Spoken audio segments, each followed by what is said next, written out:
누가복음 4장 14절에서 30절까지의 말씀입니다. 누가복음 4장 14절에서 30절까지의 말씀, 제가 가진 성경으로 신약성경 94면쯤에 있습니다. 한 절씩 교독하도록 하겠습니다. 예수께서 성령의 능력으로 갈릴리에 돌아가시니 그 소문이 사방에 퍼졌고 친히 그 여러 회당에서 가르치심에 뭇 사람에게 칭송을 받으시더라. 예수께서 그 자라나신 곳 나사렛에 이르사 안식일에 늘 하시던 대로 회당에 들어가사 성경을 읽으려고 서심해 선지자 이사야의 글을 들이거늘 책을 펴서 이렇게 기록된 데를 찾으시니 곧 주의 성령이 내게 임하셨으니 이는 가난한 자에게 복음을 전하게 하시려고 내게 기름을 부으시고 나를 보내사 포로된 자에게 자유를, 눈먼 자에게 다시 보게 함을 전파하며 눌린 자를 자유롭게 하고 은혜의 해를 전파하게 하려 하심이라 하였더라. 책을 덮어 그 맡은 자에게 주시고 앉으시니 회당에 있는 자들이 다 주목하여 보더라. 이에 예수께서 그들에게 말씀하시되 이 글이 오늘 너희 귀에 응하였느니라 하시니 그들이 다 그를 증언하고 그 입으로 나오는 바 은혜로운 말을 놀랍게 여겨 이르되 이 사람이 요셉의 아들이 아니냐. 예수께서 그들에게 이르시되 너희가 반드시 의사야 네 자신을 고치라 하는 속담을 인용하여 내게 말하기를 우리가 들은 바 가버나움에서 행한 일을 내 고향 여기서도 행하라 하리라. 또 이르시되 내가 진실로 너에게 이르노니 선지자가 고향에서는 환영을 받는 자가 없느니라. 내가 참으로 너희에게 이르노니 엘리야 시대에 하늘에 3년 6개월간 닫히어 온 땅에 큰 흉년이 들었을 때에 이스라엘에 많은 과부가 있었으되 엘리야가 그 중 한 사람에게도 보내심을 받지 않고 오직 시돈 땅에 있는 사렙다의 한 과부에게 뿐이었으며 또 선지자 엘리사 때에 이스라엘에 많은 나병 환자가 있었으되 그 중에 한 사람도 깨끗함을 얻지 못하고 오직 수리아 사람 나아만 뿐이었느니라. 회당에 있는 자들이 이것을 듣고 다 크게 화가 나서 일어나 동네 밖으로 쫓아내어 그 동네가 건설된 산 낭떠러지까지 끌고 가서 밀쳐 떨어뜨리고자 하되 예수께서 그들 가운데로 지나서 가시니라. 아멘. 이제 목사님 나오셔서 말씀 전해 주시겠습니다.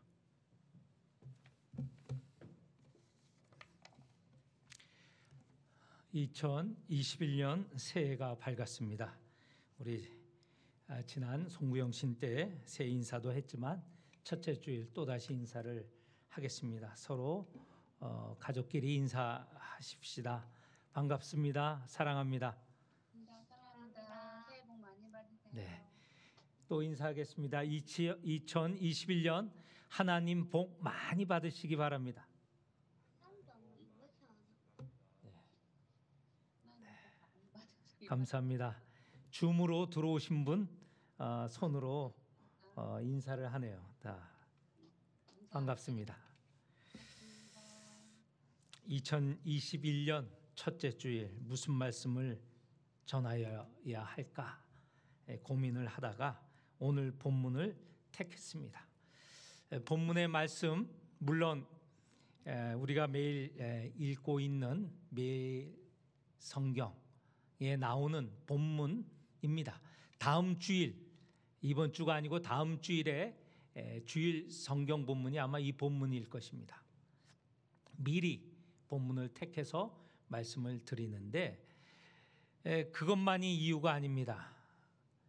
예수님께서 이 땅에 오셔서 첫 번째로 공식적으로 설교하신 본문입니다. 설교하신 말씀의 내용이 오늘 우리가 읽은 본문의 내용이라는 것이죠. 예수님의 공적인 생활, 공생애라고 하죠. 공적인 생활에 첫 번째 있었던 설교 말씀이 오늘 이 본문이라는 것입니다. 그래서 새해를 시작하는 오늘 첫 주일 이 본문을 택해 보았습니다. 오늘 예수님께서는 희년을 전파하고 있습니다. 희년이라는 뜻은 이 희자가 복이라는 뜻의 희자, 복희 또는 기쁠 희라는 의미를 갖고 있습니다. 예수님께서 희년을 전파하셨다는 것은 복된 해를 전파하셨다 또는 기쁨의 해를 전파하셨다라는 것입니다. 오늘은 이 희년이 무엇을 의미하는가 그것을 한번 생각해 보고 여기서 우리가 교훈을 얻도록 해보겠습니다.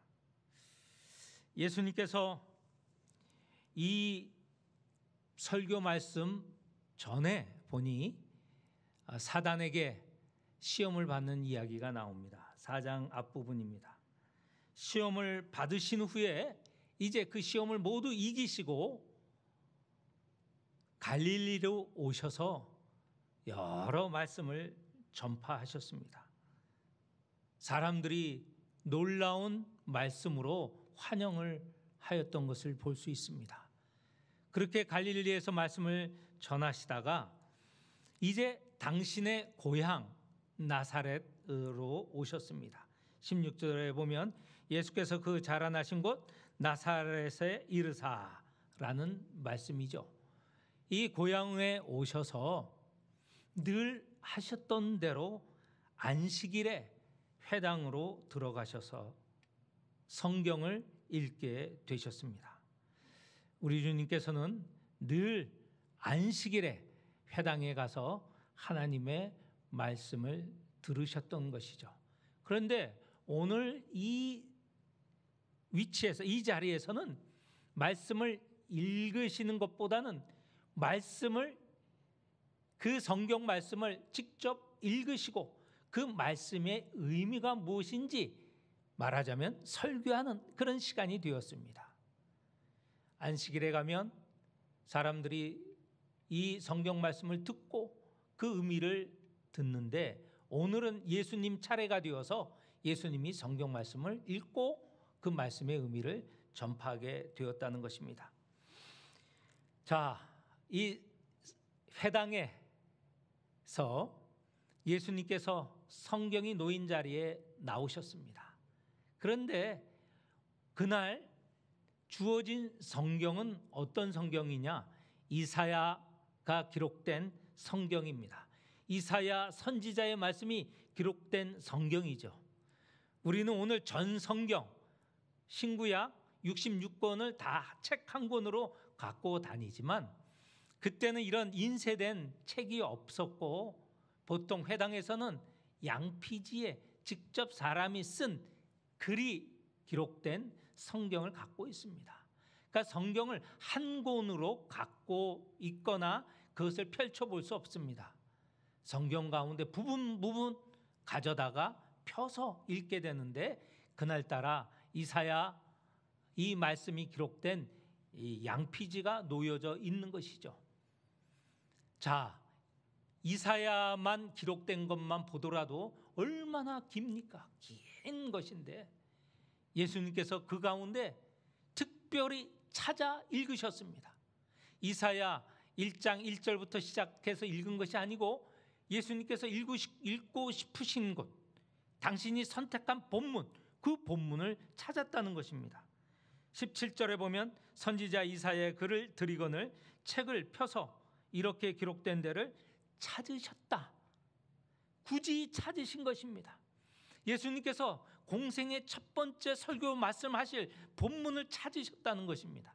그냥 주어진 말씀을 읽고 그 의미를 해석한 것이 아니고 당신이 내가 이제부터 공적인 사역을 시작하는데 내가 이제 공적인 사역을 시작하는 의미를 부여하는 성경을 찾아서 읽으셨다는 것입니다. 그것이 18절 19절 말씀인데 이 말씀은 이사야서 61장 1절 2절의 말씀이라는 것입니다. 예수님께서 이 책 두루마리로 된 걸 쫙 펴서 61장 1절 2절 부분을 이렇게 찾아서 선택하셔서 읽으셨다는 것입니다. 제가 더 놀라운 거 하나 말씀드리겠습니다. 우리는 이사야서 61장 1절 2절 찾아라 그러면 이사야서를 찾고 그중에 61장을 펴서 1절, 2절 이렇게 찾습니다만 예수님 당신 때는 이런 장절 구분이 없어요. 놀라운 일이죠. 장절 구분이 없어요. 그리고 우리처럼 띄어쓰기가 있는 것 아닙니다. 1절 다음에 2절 이렇게 구분하는 게 아니고 첫 글자부터 마지막 글자까지 따라락 딱 붙여 써 있는 겁니다. 쉼표도 없어요. 다 붙어 있는 겁니다. 읽기가 무척 어려운 거죠. 오늘 우리 성경 보면 18절, 19절에 보면 주의 항철 띄고 성령이 띄고 내게 임하셨으니 하고 또 18절 끝나고 구분하여서 19절 이렇게 나누어져 있는데 그 이사야서 예수님께서 읽으신 히브리어를 보면 이렇게 붙어져 있어요. 숨 쉬지도 않고 뛰는 것도 없이 주의 성령이 내게 임하셨으니 이는 가난한 자에게 복음을 전하게 하시려고 내게 기름을 부으시고 나를 보내사 이게 다 붙어 있는 것이에요. 띄어져 있는 게 아니에요. 그러니 예수님께서 평소에 귀한 이 성경 개인 집에는 갖고 있을 수가 없습니다. 회당에서나 이 성경이 갖추어져 있는 것이죠. 그걸 얼마나 매주 안식일, 매번 안식일에 가서 그 성경을 듣고 또 당신이 찾아서 읽었는가 우리가 잘 알 수 있는 부분입니다. 예수님 자신이 말씀이라고 여러 차례 말씀드렸습니다. 예수님 자신이 말씀이죠. 요한복음 1장 태초에 말씀이 계시니라 그 말씀은 곧 하나님이신데 그 말씀이 14절에 육신이 되어 우리 가운데 거하셨다. 그분이 누굽니까? 예수 그리스도. 예수님 자신이 말씀이시지만 육신으로 오신 이 예수님께서 일상적으로 하나님의 말씀 성경을 늘 찾아 읽고 묵상하고 그 말씀대로 사셨다는 것입니다. 요한복음에 보면 예수님께서 늘 하시는 말씀이 있어요. 나는 내 뜻대로 내 생각대로 하는 것이 아니고 아버지께서 시키시는 대로 아버지의 뜻대로 행한다고 늘 말씀하셨습니다. 예수님은 늘 의식 가운데 하나님이 나를 보내셨고 아버지의 말씀대로 그 뜻대로 행하는 것이 아들인 나의 본분이다 이 생각을 하셨던 것이죠. 오늘 그것대로 예수님께서 성경을 펴셨습니다. 찾으신 것이죠. 61장 1절 2절 펴서 내용을 읽고 그 의미를 말씀하셨습니다. 궁금하지 않습니까? 예수님이 이렇게 굳이 찾아서 본 하나님의 말씀, 당신의 사역의 첫 번째 말씀, 당신이 앞으로 무슨 사역을 할 것인가 그 의미를 선포하는 말씀, 예수 그리스도의 철학이죠. 목회 철학이라고 할까요? 목회 신학이라고 할까요? 아니면 구원의 계획이라고 할까요? 선교의 철학이라고 할까요? 그 모든 것이 다 담겨져 있는 이 부분을 펴서 읽으셨습니다. 18절 19절 우리가 올 한 해 마음에 새기면서 이 말씀대로 우리도 살아보고자 그런 생각을 가지고 같이 한번 읽어보도록 하겠습니다. 18절 19절입니다. 주의 성령이 내게 임하셨으니 이는 가난한 자에게 복음을 전하게 하시려고 내게 기름을 부으시고 나를 보내사 포로된 자에게 자유를 눈먼 자에게 다시 보게 함을 전파하며 눌린 자를 자유롭게 하고 주의 은혜의 해를 전파하게 하려 하심이라. 아멘. 여기서 이사야 선지자는 이 말씀을 하나님의 말씀으로 받고 이 말씀을 자기가 쓴 선지서에 기록을 하였습니다. 그런데 예수님은 이 이사야의 선지서 이 말씀을 읽고 나서는 여기에 나오는 나라는 그것을 당신으로 받아들이셨습니다. 이사야 선지자가 말하는 이 예언자, 이 선지자가 누구일까?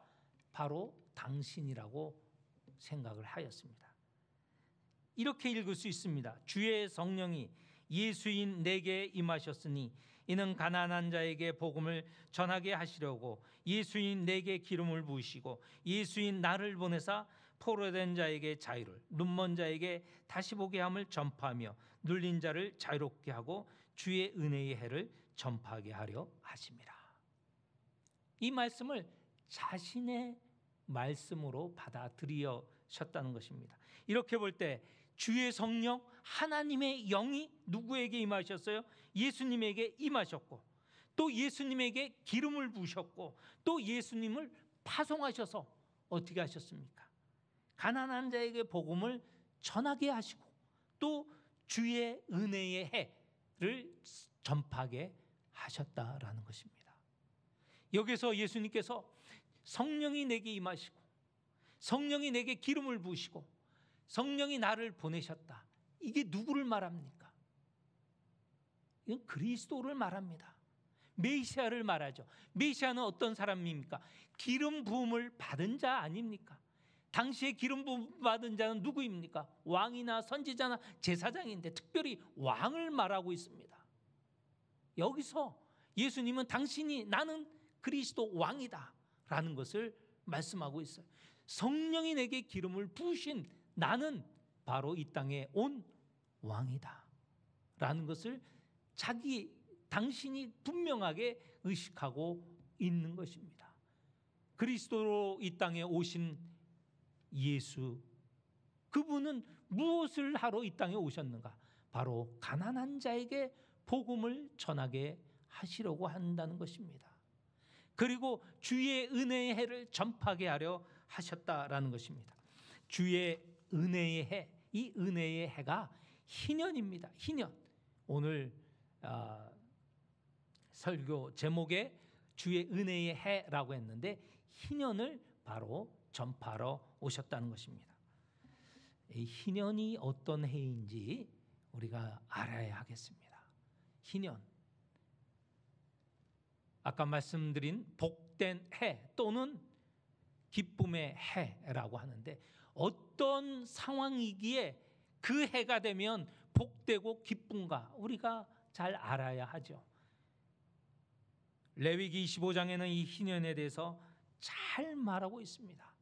오늘 집에서 이 설교 끝나고 오늘 하루 가운데 레위기 25장을 펴서 꼼꼼하게 읽어보셨으면 좋겠습니다. 제가 오늘 간략하게 그 내용을 설명을 드리면 이렇습니다. 하나님께서 이스라엘 백성을 애굽 땅에서 해방시키셨죠. 구원하셨죠. 그리고 하나님께서 그 이스라엘 백성이 하나님의 백성으로 살아갈 수 있도록 하나님의 말씀 율법을 주셨습니다. 그 가운데 이 희년이 기록이 되어 있는데 이 내용은 뭐냐? 이 희년은 50년마다 찾아오는 해입니다. 50년마다 찾아온 해인데 이 해가 되면 바로 기쁨의 해 또는 복된 해가 된다는 것입니다. 자, 하나님께서 구원 해방하신 이스라엘 백성은 종이나 주인이 없는 다 형제의 관계입니다.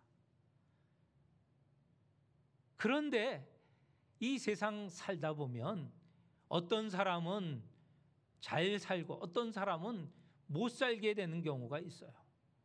가정의 가장이 일찍 돌아가시면 여성 혼자 과부가 되어서 아이를 키우려면 너무너무 어렵습니다. 빚을 지게 됩니다. 빚도 너무 지나치게 되면 자기가 갖고 있는 땅도 팔게 되고요. 심지어는 자기 자신 몸도 팔게 됩니다. 그 몸을 팔아서 어떻게 되느냐? 남의 집 종이 되는 것이죠.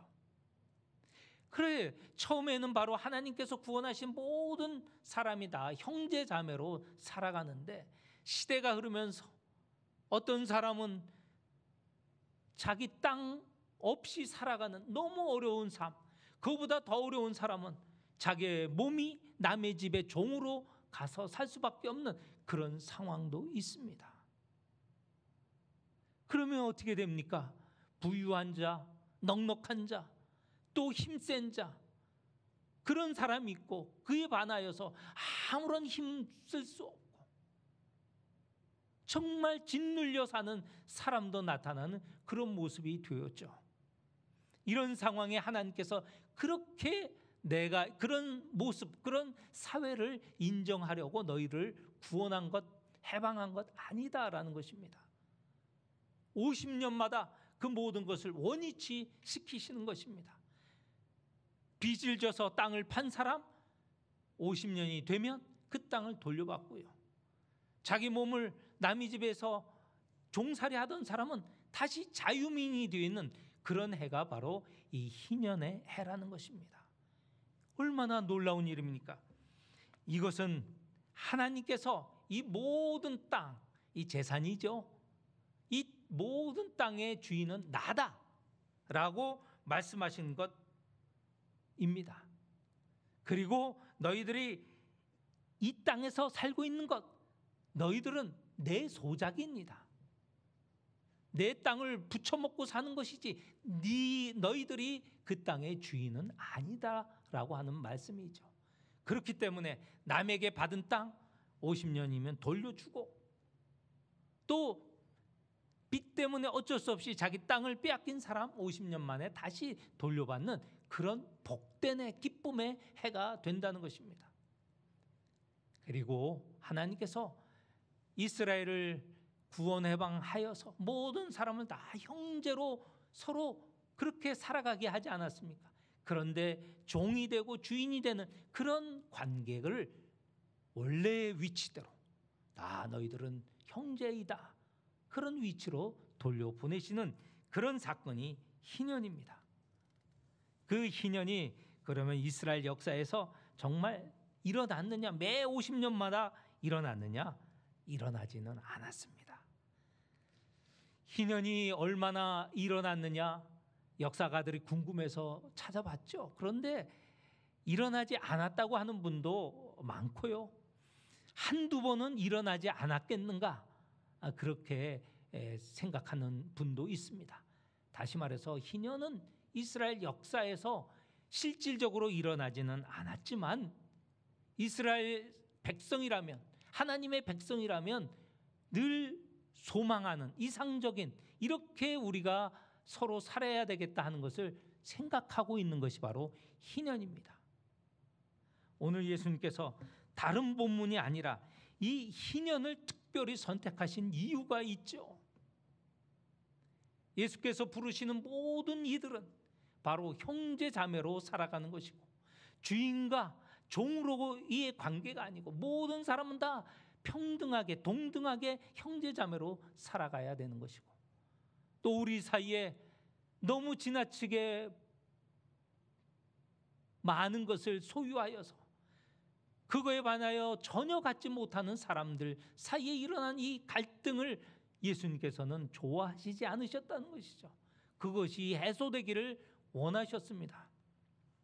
오늘 우리가 읽은 누가복음 곳곳에서 예수님께서 가난한 자에 대한 관심이 얼마나 많은가, 다시 말해서 빚을 지고 빚을 져서 땅을 내줄 수밖에 없었고 자기의 몸도 팔 수밖에 없는 이 가난한 사람에 대한 관심이 얼마나 많았던가, 예수님께서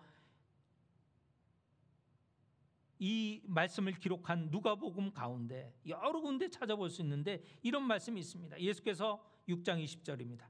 눈을 들어 제자들을 보시고 이르시되 너희 가난한 자는 복이 있나니 하나님 나라가 너희 것이며. 가난한 자가 바로 복이 있다고 하였습니다. 가난한 자가 무슨 복이 있습니까? 가난한 자는 지질이 복이 없는 사람인데 예수님께서 복이 있다고 이렇게 선언해 주십니다. 왜? 하나님 나라가 너희의 것이다. 누가복음 다른 부분에 보면 여러분 잘 아시지 않습니까? 거지 나사로가 부잣집 앞에서 먹을 것을 구하였습니다. 근데 거지 나사로가 잘했다 못했다 아무런 얘기가 없습니다. 단지 거지 가난한 나사로입니다. 그가 죽어 어디로 갔습니까? 아브라함의 품에 안기게 되었다라는 말씀이 있지 않습니까? 예수님께서 천국 잔치 비유를 말씀하시면서 그 잔치에 어떤 일을 불러오게 오라고 하셨냐면 이렇게 말씀하셨습니다. 빨리 시내의 거리와 골목으로 나가서 가난한 자들과 몸 불편한 자들과 맹인들과 저는 자들을 데려오라 하셨습니다.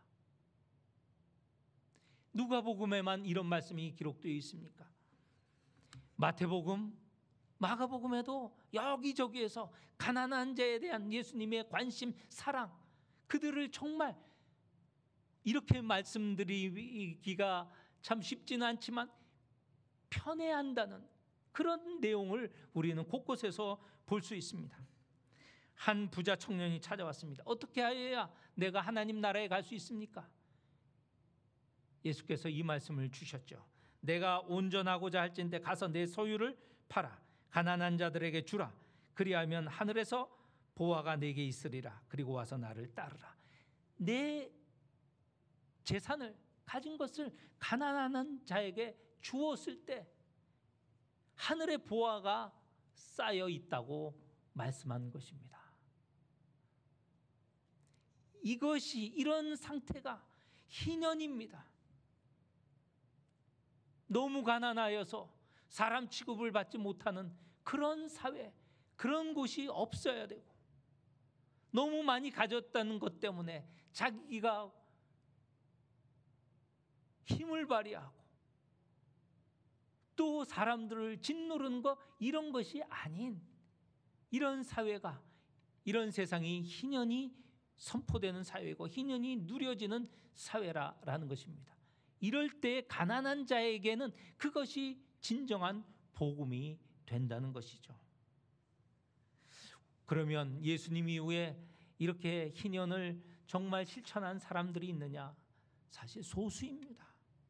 그러나 그 소수가 있었기 때문에 우리 기독교 역사가 그래도 밝고 희망이 있는 것이죠. 251년에 태어나서 356년에 돌아가신 한 분이 계십니다. 105세를 살았습니다. 이분은 편안하게 사신 분이 아닙니다. 수도사 생활을 했던 안토니라는 분입니다. 이분은요, 정말 이 수도사 생활이 얼마나 부족한 생활이지 않습니까? 스스로 가난한 것을 원해서 사는 분 아닙니까? 이분이 어떻게 해서 이 수도사 생활을 하고 이분의 생활을 본받아서 수도사들이 나오게 됐는데, 그래서 이분은 수도사의 아버지라고 하고 수도원을 창립한 분이라고 우리가 말하고 있는데, 이분이 원래는 부유한 자제였습니다. 부모가 돌아가시고 재산은 참으로 넉넉했습니다. 하루는 교회에 들어가서 이 말씀을 들었어요. 방금 제가 읽은 마태복음 19장 21절. 예수께서 이르시되 내가 온전하고자 할진대 가서 내 소유를 팔아 가난한 자들에게 주라. 그리하면 하늘에서 보화가 내게 있으리라. 그리고 와서 나를 따르라. 이 말씀을 듣고 그 말씀을 가슴에 새기고 그대로 실천하였습니다. 그가 가졌던 것 한 200에이커가 된다고 합니다. 제가 계산을 해봤더니 우리 땅으로 보니까 한 24만 평 되는 넓은 땅입니다. 얼마나 부자입니까? 그런데 그것을 다 마을 사람들에게 나누어 주었습니다.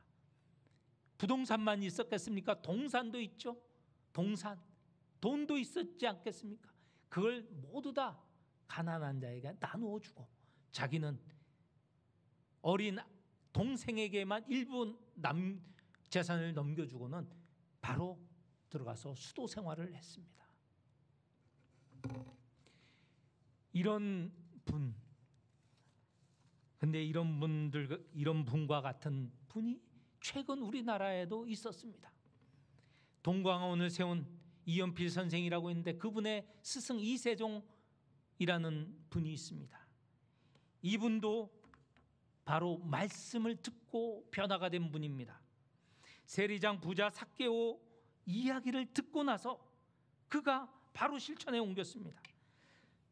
세리장 삭개오가 있죠. 삭개오가 뭐라고 했습니까? 자기가 부정한 것을 저질렀으면 4배로 갚고 또 자기 재산을 팔아서 가난한 자에게 반을 팔아서 가난한 자에게 나누어 준다고 하지 않았습니까?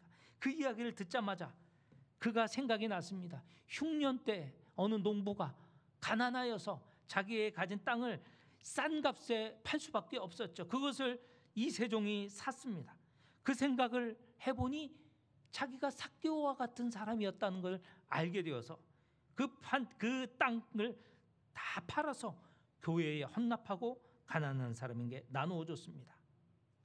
그리고 이 이세종 선생이 오늘 우리가 읽은 누가복음 4장 이 희년에 대한 말씀을 듣고 나서 어떻게 했습니까?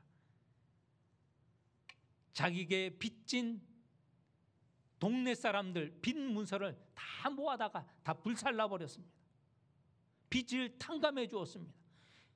희년이 무엇입니까? 50년마다 땅을 돌려주고 그 몸을 자유민으로 만든 게 희년이라고 하지 않았습니까? 바로 이세종 선생은 실천을 한 것이죠. 이 이세종 선생 밑에 우리 한국 교회에 영성 운동을 하는 많은 분들이 배출되어서 지금도 사람들에게 예수의 삶을 본받게 하고 따라가고자 결단하게 하는 많은 믿음의 무리를 배출하였습니다. 오늘 예수님의 이 말씀, 예수님께서 단도직입적으로 말씀하셨습니다. 이 말씀을 읽고 오늘 이 말씀이 너희 가운데 임하였다. 21절 예수께서 그들에게 말씀하시되 이 글이 오늘 너희 귀에 응하였느니라. 구약의 희년, 이것을 예수님께서 당신이 새롭게 해석하여서 이제부터 이 희년이 우리 가운데 실천될 것이다. 이 희년이 실천되는 것이 바로 예수님께서 평생 전하셨던 하나님 나라의 모습입니다. 하나님 나라가 어떤 모습, 어떤 것입니까? 그 안에 사도 바울이 고백했던 것처럼 종이나 주인이 없고 남자나 여자의 차별이 없고 그 다음에 이방인이나 또는 이스라엘 유대인이나 구분이 없는 모두가 다 하나님의 백성이 되는 그런 사회가 하나님 나라가 아닙니까? 그런 것을 예수님께서 선포하셨고 그것이 오늘부터 이루어지고 있다라고 말씀을 하시며 제자들을 오늘 이 본문에 나오지 않지만 이후에 모든 제자들에게 이런 것을 이루고자 요구하시고 요청하시는 것입니다. 이 말씀에 고향 사람들은 받지 않았습니다. 그리고 고향 사람들은 오히려 예수님을 죽이려고 핍박하려고 하였습니다. 왜? 예수님께서 이런 희년, 이런 하나님의 나라는 유대인이나 이방인이나 구분 없이 다 해당된다. 오늘 예수님께서 말씀하신 가운데 엘리야 때 엘리야가 찾아간 여인은 유대인 여인, 이스라엘 여인이 아니고 이방인 사렙다 과부에게 찾아갔다는 말씀을 하셨습니다. 또 엘리사 시대 때 어떻게 했습니까? 엘리사가 이스라엘 나병 환자를 치유한 것이 아니고 오히려 그와 적대적인 아람 장군 나만의 병을 치료해 주셨다고 말씀하셨습니다. 예수님께서는 이방인에게도 그 당신의 사랑이 미침을 얘기했을 때, 이 희년의 정신이 미침을 얘기했을 때 유대인들은 용납할 수 없었던 거죠. 그래서 예수님을 죽이려고 하지 않았습니까? 이 이후에 모든 지금 예수님의 이야기는 예수님은 희년을 전하시고 하나님 나라를 전하시고, 그러나 그것에 대해서 유대인들은 반박하고 거부하고 예수님을 죽이려고 하는 그런 내용이 복음서에 기록이 되어 있습니다. 말씀을 맺도록 하겠습니다. 예수님께서 첫 설교에 희년을 선포하셨습니다. 하나님 나라이죠.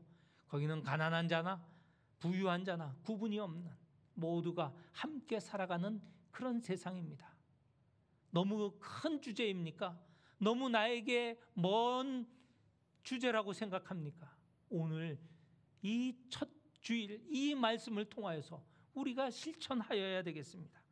안토니처럼 자기 재산을 다 팔아 가난한 사람에 주지 못하지만 또 이세종처럼 그렇게 하지는 못하지만 우리도 할 수 있습니다. 올해 우리 교회 안에 있는 연약한 분들, 또 지역사회에 있는 연약한 분들 위해 반찬 봉사를 시작합니다. 처음에는 10분으로 시작하여서 점점점 더 확대될 것입니다. 반찬 봉사뿐만 아닙니다. 그것을 통해서 지역의 사랑을 나누는 일 점점 더 확장할 것입니다. 여기에 참여하는 우리, 물질로, 정성으로, 기도로 참여하는 것이 바로 예수 그리스도의 희년에 참여하는 것입니다. 그것뿐이겠습니까? 우리가 선교를 하고 있습니다. 미자립 교회를 지원하고 있죠. 기관 선교를 하고 있죠. 이런 것들 다 바로 희년 정신을 실천하는 일이죠. 라오스에 선교하는 것 어떻습니까? 거기에 가난한 라오스 주민들을 위하여 우리가 식량도 나누고 장학금도 제공하고 또 그들을 가르치고 하고 있지 않습니까? 여기에 참여하는 것, 헌금으로 참여하고 기도로 참여하고 우리의 정성으로 참여한 모든 것이 바로 다 예수께서 원하시는 일을 함께 우리도 참여하는 것입니다. 올 한 해 예수께서 말씀하신 이 희년, 기쁨의 소식을 함께 전하는 우리 모든 성도들이 되시기를 축원합니다. 기도하겠습니다. 하나님 아버지, 예수께서 첫 번째로 희년을 선포하셨습니다. 그 희년에는 모든 이들이 하나님의 백성으로 함께 잘 살아나가는, 행복하게 살아나가는, 평화롭게 살아나가는 사회입니다. 우리 교회가 이 희년을 실천하는 공동체가 되게 하여 주옵소서. 우리뿐만 아니라 이 지역 사회에 나아가 희년을 실천하게 하여 주옵소서. 그리하여 모두가 행복하는, 모두가 하나님 나라의 백성이 되는 놀라운 역사가 올 한 해도 일어나게 하여 주옵소서. 예수님의 이름으로 기도하옵나이다.